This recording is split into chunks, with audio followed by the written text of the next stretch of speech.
आपको खबर देंगे, कराची के इलाके बोट बेसन पर रेस्टोरेंट में लगने वाली आग पर काबू पा लिया गया है और कूलिंग का अमल इस वक्त जारी है। आग लगने से इमारत की 3 मंजिलें जलकर राख हो गई हैं। अब से कुछ देर पहले भी आपको अपडेट किया गया था कराची का इलाका बोट बेसन, जहां पर एक रेस्टोरेंट में आग भड़क उठी थी।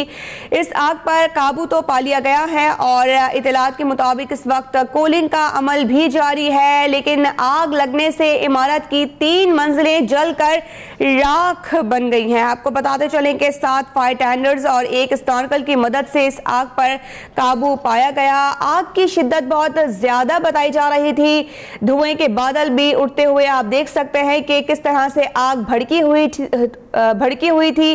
7 फायर टेंडर्स और 1 स्नॉर्कल की मदद से इस आग पर काबू पाया गया और इस वक्त हम ये कंफर्म कर सकते हैं कि अभी कूलिंग का अमल जारी है। आग लगने से इमारत में कायम रेस्टोरेंट और 3 फ्लोर्स जल गए हैं। फायर ब्रिगेड हुकाम का ऐसा कहना है कि आग बुझाने में कुछ मुश्किलात उन्हें पेश आई थी, लेकिन बिलआखिर इस आग पर मुकम्मल तौर पर काबू पा लिया गया है और कूलिंग का अमल इस वक्त जारी है। इसी बारे में जान लेते हैं अपने नुमाइंदे काशिफ नज़ीर से। काशिफ, हमें बताएगा कि बिलआखिर आग पर काबू पाया जा सका और कूलिंग का अमल जारी है।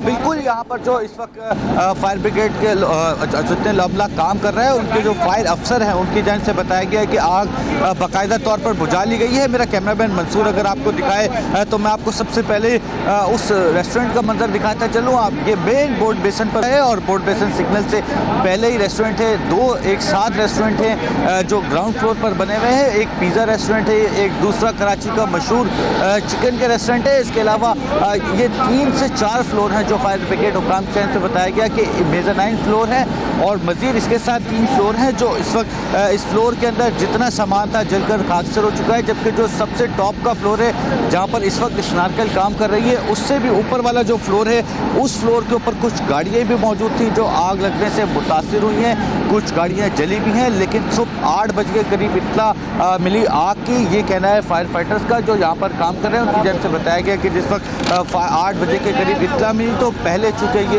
एरिया KMC के फायर टेंडर्स के अंडर नहीं आता, तो कंटोनमेंट बोर्ड की जानिब से पहले KPT की फायर टेंडर की एक गाड़ी रवाना की गई जो मौके पर पहुंची, जिनसे आग की सिचुएशन कंट्रोल नहीं कर सकी, जिसकी वजह से आग मजीद भड़की। उसके 1 घंटे बाद शहर से दूसरी दोबारा फायर टेंडर्स तलब की गई। फिर KMC की फायर टेंडर्स यहाँ पर पहुंची और वक्फे के साथ तकरीबन 7 फायर ब्रिगेड की गाड़ियाँ यहाँ पर पहुँची और एक स्नार्कल मंगाई गई, चूँकि मुख्तलिफ फ्लोर्स पर आग लगी थी ताकि उन फ्लोरों पर भी पानी पहुँचाया जा सके और पानी की सप्लाई की जा सके। पानी की सप्लाई में पहले मुश्किलात पेश आई, उसके बाद जो चीफ फायर अफसर हैं तहसीन सिद्दीकी, उनको इत्तला दी कि उनकी जानिब से वाटर बाउजर यहाँ पर पहुँचा दिया गया ताकि पानी में मुश्किलात का सामना ना करे। तकरीबन 3 घंटे की जद्दोजहद के बाद इस वक्त आग बाकायदा तौर पर बुझा ली गई है और जो यहाँ पर फायर अफसर है असलम, उनसे बात हो सकी। बोल्टन के जो इंचार्ज है उन्होंने बताया कि यहाँ पर जितनी रेस्टोरेंट के अंदर जितना सामान था तमाम तर सामान जलकर खाकसर हो चुका है। जबकि अंदर कुछ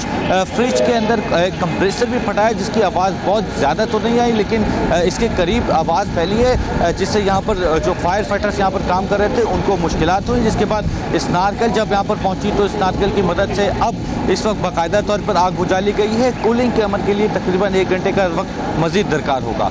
जी अच्छा काशिफ, ये भी बताइएगा इब्तदाई तौर पर वजह क्या बताई जा रही है आग लगने की और तकरीबन कितना वक्त दरकार हुआ मुकम्मल तौर पर आग पर काबू पाने में? बिल्कुल, इब्तदाई तौर पर वजह तो सामने नहीं आ सकी है, लेकिन इनका अंदाज़ा ये है कि आग शॉर्ट सर्किट के बायस भी लगी हो सकती है, चूँकि ये तो पिज़्ज़ा रेस्टोरेंट था और दीगर जगह थी जहाँ पर जिसके बैरूनी हिस्से में आग लगी। ये टोटल लकड़ी का बना हुआ है, तो जैसे ही आग लगी तो वो उसमें इतनी तेज़ी से फैली जिसकी वजह से नुकसान ज़्यादा हुआ। जो जितना ही ग्राउंड फ्लोर पर जो जिस रेस्टोरेंट में आग लगी जिसके बैरूनी हिस्से पे, वो तमाम तर जलकर खाकसर हो चुका है। बिल्डिंग के अंदर धुआं भर गया था, ऊपर ऑफिस ऑफिस मौजूद हैं, लेकिन खुशकिस्मती से आज चूँकि इतवार का दिन था तो ऑफिस की छुट्टी थी, इस वजह से कोई जानी नुकसान नहीं हुआ। तकरीबन पौने 8 बजे के करीब इत्तला मिली थी आग लगने की फायर ब्रिगेड हुकाम को, जिसके बाद 1 घंटे तक थोड़ी सी जो ताखीर का सामना करना पड़ा वो इसी वजह से करना पड़ा कि केपीटी की एक फायर टेंडर पहुंचा दी गई थी, लेकिन केपीटी की फायर टेंडर्स की से आग को कंट्रोल नहीं किया गया, जिसके बाद केएमसी के मजीद फायर टेंडर पहुंचाई गई, जिसकी वजह से तकरीबन 1 घंटे का दौरानिया दरकार हुआ फौरी तौर पर इसे कंट्रोल करने के लिए। तकरीबन 3 घंटे की जदोजहद के बाद इस वक्त बाकायदा तौर पर आग बुझाली गई है। जिस तरह से काशिफ आपने बताया है कि आज इतवार का रोज़ है, खुशकिस्मती से कोई मौजूद नहीं था, किसी किस्म का कोई जानी नुकसान नहीं हुआ, हालांकि आग बड़ी नौयत की थी। तो माली नुकसान के हवाले से क्या बताया जा रहा है, तकरीबन कितना तखमीना लगाया गया है? अभी इसका तखमीना नहीं लगाया जा सका कि माली नुकसान कितना हुआ है, लेकिन लाखों रुपए मालियत का चूँकि नुकसान हो चुका है। ये मेन बोर्ड बेसन पर फ्रीज़र रेस्टोरेंट था और इसके अंदर जो फर्नीचर या दीगर सामान, फ्रीज़र और दीगर चीज़ें थी वो इंतहाई महंगी और आला क्वालिटीज़ की रखी हुई थी और टोटल लकड़ी का बना हुआ था। इसके साथ ही एक और कराची का मशहूर रेस्टोरेंट है नैंडोज़, उसके अंदर भी जो फर्नीचर और दीगर चीज़ों का जो सामान होता है वो भी खासा महंगा होता है, जिससे यहाँ पर मौजूद लोग अंदाज़ा लगा रहे हैं कि लाखों रुपये मालियत का सामान तो इन 2 रेस्टोरेंट्स के अंदर था, जबकि इससे ऊपर वाले फ्लोर पे, उससे ऊपर वाले फ्लोर पे, उससे ऊपर वाले जो मेज़र-9 फ्लोर हैं उनके अंदर भी जो सामान था उसके अंदर रेस्टोरेंट के बैठने के जो है ना टेबल कुर्सियाँ लगी हुई थी कि जो भी लोग रेस्टोरेंट के लिए आते थे तो जब नीचे रश ज़्यादा हो जाती थी तो उनको पहले फ्लोर पे, सेकंड फ्लोर पे, मेज़र-9 फ्लोरों पे शिफ्ट किया जाता था। उसके अंदर भी फर्नीचर का सामान, टेबल कुर्सियाँ लगी हुई थी, वो भी मुकम्मल तौर पर जलकर खाकसर हो गई हैं, जबकि उससे ऊपर का फ्लोर था वो इस बिल्डिंग का पार्किंग एरिया था, उसके अंदर कुछ गाड़ियाँ थी जिनको भी जुज़्वी नुकसान पहुंचा है। ठीक है काशिफ, आपने तफसीलन आगाह किया, बहुत शुक्रिया आपका।